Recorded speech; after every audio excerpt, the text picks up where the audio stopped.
आणि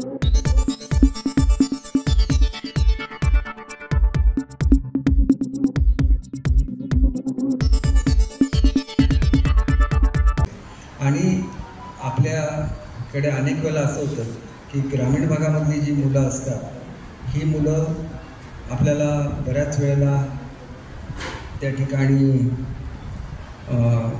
या मुलांच्या संदर्भात आपल्याला अडचण अशी असते की 3, 4, 5 असे मुलं प्रत्येक शाळेमध्ये असतात आणि मग त्या ठिकाणी त्यांची इच्छा असते की शहरामध्ये यावं, परंतु त्यांची अत्यंत गरिबीची परिस्थिती असते, त्याच्यामुळे गावाच्या बाहेर ते जाऊ शकत नाही. अशा मुलांसाठी की ज्यांना उत्कृष्ट शिक्षण घ्यायचं आहे, परंतु इतर पालक काय करतात की आपण स्वतः शहरामध्ये राहतात, चांगल्या शाळेमध्ये आपल्या मुलांना घालतात, परंतु गरिबांना हे शक्य होत नाही. आणि ह्याच्यासाठी एक पायलट प्रोजेक्ट म्हणून आपण सुभाषचंद्र बोस शाळांची निर्मिती करतोय आणि याच्यामध्ये वेंगुर्ल्यामध्ये एक शाळा ज्याच्यामध्ये 150 रूमचं हॉस्टेल असेल त्या ठिकाणी उभं केलं जात आहे. सावंतवाडी शहरामध्ये 200 रूमचं हॉस्टेल असलेली शाळा उभी केली जाते आणि आपल्याकडचा जो सासोली गाव आहे त्या ठिकाणी सुद्धा 150 मुलांची हॉस्टेलची सोय असलेल्या शाळा उभा केल्या जातात. शेवटी अशा शाळा ज्याला उभ्या राहतील त्याला गरीब मुलं जे पालक आहेत ज्यांना शक्य होत नाही चांगल्या शाळामध्ये आपल्या मुलांना पाठवणं, त्यांना मदत होणार आहे. आणि त्याच्याचबरोबर आपण एक गोष्ट लक्षात घेतली पाहिजे की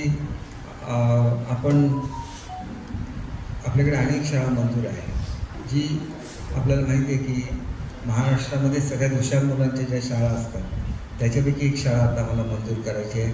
निश्चितपणे मी आपल्याला सांगू इच्छितो की लवकरात लवकर मला निर्णय घेता आला तर ही सुद्धा आपल्या मतदारसंघामध्ये शाळा होईल आणि तिथं 500 मुलांचं हॉस्टेल असते आणि अतिशय सुंदर अशी ही शाळा असते. आणि त्याच्यामुळे एकंदरीतच चांगला असा उपक्रम आपण या ठिकाणी घेतला आहे. त्याच्याबद्दल मी आपला आदरणीय पालकमंत्री साहेब आणि आदरणीय ज्ञानेश्वर म्हात्रे साहेब यांचं मनापासून अभिनंदन करतो. आपले या ठिकाणी आता गेले प्रकारातून आज 55 शाळांना हे संच वाटले जात आहेत. आपल्याला मी निश्चितपणे सांगतो की शाळांमध्ये आधुनिक तंत्रज्ञान आपल्या आलं पाहिजे. त्याच्यासाठी कोडिंग डिकोडिंग आपल्यापैकी बऱ्याच शाळांमध्ये आपण पाठवलेले होते ह्याच्यामधून CSRमधून. त्याच्यानंतर आता आपल्याला स्मार्ट TV हे सुद्धा मला वाटतं जवळजवळ 400च्या आसपास हे आपण याच्यामधून देतो. आणि त्याच्याचबरोबर आता आपण काही शिक्षकांना टॅबसुद्धा देण्याची व्यवस्था केलेली आहे. तर किती टॅब देतो आपण? 25 शाळाच्या शिक्षकांना आता आपण टॅब्स देण्याची व्यवस्था केली आहे.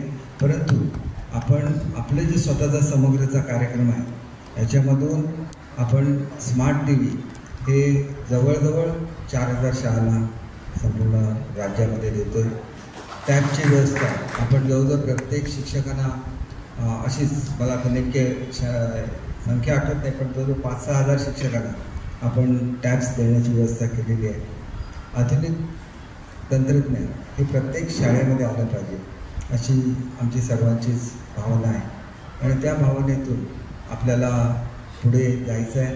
त्या दृष्टीने रोबोटिक्स असेल, त्याच्यानंतर आर्टिफिशियल इंटेलिजन्स असेल, अशा वेगवेगळ्या माध्यमातून आपल्याला ह्या सगळ्या सुविधा पुरवल्या जातात.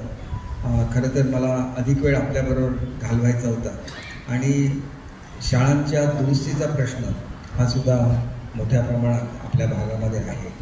तर यावर्षी जवळजवळ मला वाटतं 35 कोटीपेक्षा जास्त किती दिलेत आपण शाळांच्या दुरुस्तीसाठी निवेदन करतो, कारण त्यांनी स्वतःच्या ह्याच्यातून काही शाळांना दिलेल्या आहेत. परंतु पुढच्या काळामध्ये आपण मोठ्या प्रमाणात सोलरचा निधी हा सर्व शाळांना देण्याचा निर्णय घेतलेला आहे.